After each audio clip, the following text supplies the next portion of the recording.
Boys in school are a large part of sexual harassment to women as well. Online sexual harassment as well. Women starting from their teenage years will often experience sexual harassment online, and this is why you have to be over 18 to be on certain social media apps.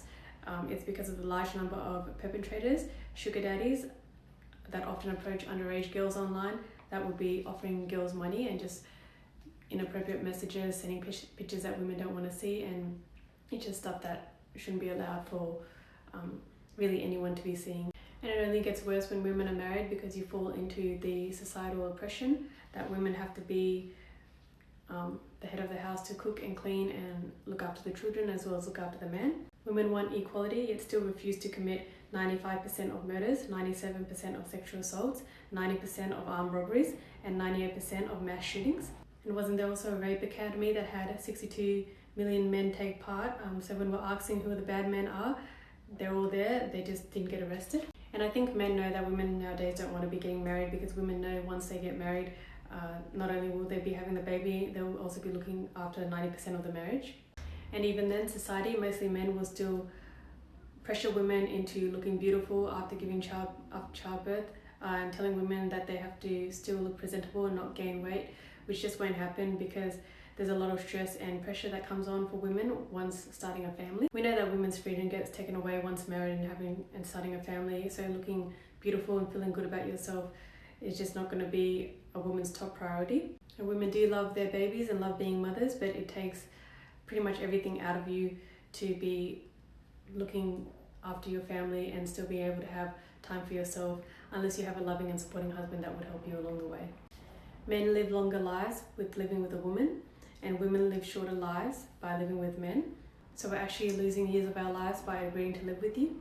And it comes with all the stress of living with a man, because living by yourself, it's easy to clean up after yourself, but when you live with a man, there'll be a lot more work that comes with it. And not only that, there's also, in some cases, verbal and emotional abuse as well.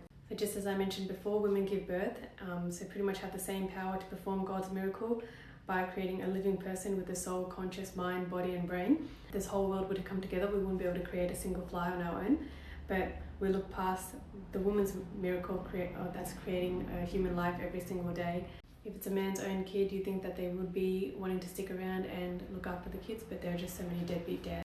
If it were the other way around and men were the ones to give birth, I feel that women would still be the ones to take all the responsibilities of looking after the kids, as well as cook, clean and look after the men as well, because this would be something that would be given to women, as they aren't the ones creating the baby. So men would be continued to live in, go in the workforce and be on the higher level in the patriarchy and be on top of the pyramid, and women will be continuing to be sort of similar to slaves as women are today.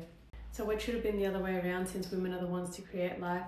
Really, boys should have been the one to be taught at school how to help provide and look after a woman, as well as keep a house clean and be the ones to take care and look after children as well when needed. So this is just a message to all men. If you want to continue being with a woman, you have to do your part in the household as well.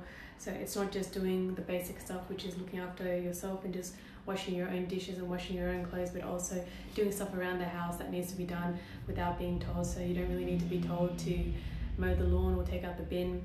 You don't need a grocery list, and you don't need to be told to help look after your own kids as well. So cooking and cleaning should be a main priority as well with looking after a family, because if the woman's not around, someone needs to be looking after the kids as well. You're not a substitute parent. You don't need to be praised for looking after your own kids.